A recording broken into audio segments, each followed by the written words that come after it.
Assalamualaikum warahmatullahi wabarakatuh. Halo semuanya, salam sehat dan sejahtera selalu. Baik, pada hari ini kita akan membahas suatu topik yang cukup penting yang akan mempengaruhi komunitas akademis kita, yaitu benturan kepentingan. Bersama saya di sini sudah hadir bapak-bapak yang luar biasa, yaitu Pak Yunizar, mewakili dosen FEB Unpad, dan Pak Bobik, mewakili tenaga kependidikan FEB Unpad. Baik, selamat datang bapak-bapak semuanya. Terima kasih Bu, saya sangat senang di sini untuk menyampaikan beberapa hal berkaitan dengan penanganan benturan kepentingan. Terima kasih Bu, saya senang berada di sini untuk membahas isu dari benturan kepentingan. Baik, terima kasih Bapak-Bapak. Kita akan bahas dulu ya dari hal yang mendasar. Mohon dijelaskan Pak, apa itu mengenai benturan kepentingan? Baik, benturan kepentingan terjadi ketika kepentingan pribadi seseorang itu dapat mengganggu tanggung jawab atau keputusan profesi mereka. Di lingkungan universitas, hal ini dapat melibatkan dosen, pendik, maupun mahasiswa. Baik Pak, kira-kira apa itu Pak contohnya? Contoh mengenai benturan kepentingan ini, misalnya ada seorang dosen yang terlibat sebagai pemilik sebuah perusahaan yang memberikan dana penelitian kepada universitas. Nah, ketika dosen ini diberi tanggung jawab untuk menentukan penyaluran dana penelitian tersebut, ini kemungkinan ada potensi benturan kepentingan nanti. Oh iya, oke. Itu contoh yang bagus ya Pak ya. Nah Pak Bobik, bagaimana Pak dari perspektif mahasiswa? Apakah mereka bisa memahami benturan kepentingan? Ya, tentu saja benturan kepentingan ini juga terjadi terhadap mahasiswa. Yeah. Misalnya saja mahasiswa memiliki hubungan kekerabatan atau kekeluargaan dengan dosen. Nah, dalam hal ini tentu saja akan mengakibatkan pengaruh dari dosen pemberian nilai terhadap mahasiswa. Oh iya. Ya betul Pak, jelas ya bahwa benturan kepentingan ini dapat mempengaruhi integritas di lingkungan akademik kita ya Pak. Nah kira-kira bagaimana Pak kita bisa mengidentifikasi terjadinya benturan kepentingan ini?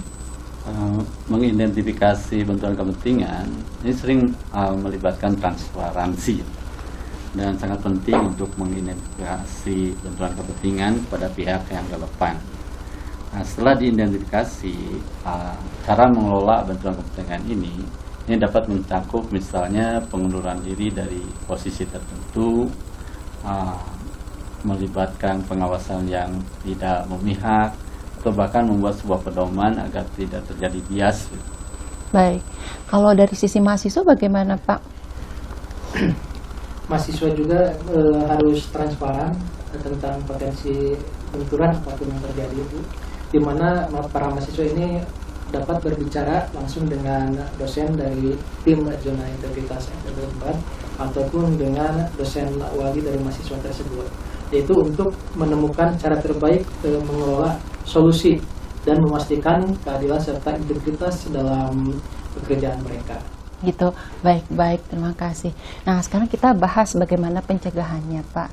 Kira-kira seperti apa itu Pak yang bisa kita lakukan? Ya, saya kira salah satu cara yang efektif untuk mencegah benturan kepentingan ini yaitu dengan membuat kebijakan dan pedoman yang jelas yang menguraikan semua apa tentang benturan kepentingan serta prosedur pengungkapannya.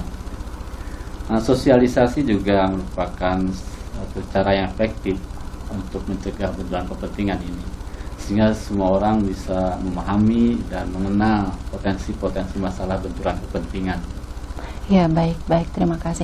Kalau Pak Bobik, setelah kita berapa tahun belakangan ini mengikuti zona integritas dan berkecimpung serta mempersiapkan semuanya, apa saja Pak yang sudah dilakukan dalam kegiatan benturan kepentingan ini? Ya.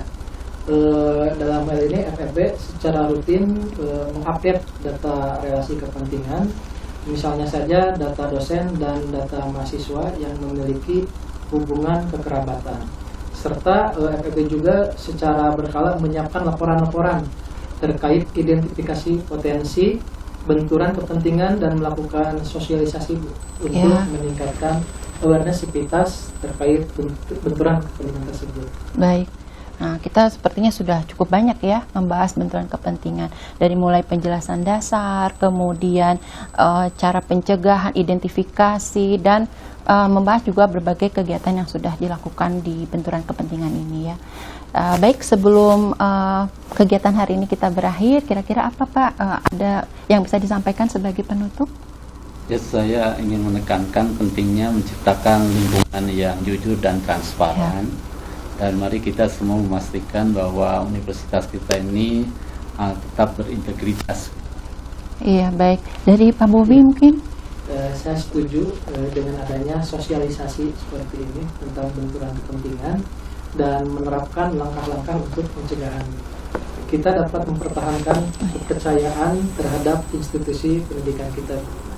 Baik, alhamdulillah. Terima kasih sekali Bapak-bapak yang sudah hadir berkenan untuk menjelaskan sosialisasi mengenai benturan kepentingan ini, dan terima kasih juga kepada semua penonton yang sudah berkenan untuk melihat acara ini. Semoga kita semua bisa mampu mengenali, mencegah, mengidentifikasi, dan menegakkan zona integritas khususnya di benturan kepentingan ini. Terima kasih. Assalamualaikum warahmatullahi wabarakatuh. Waalaikumsalam.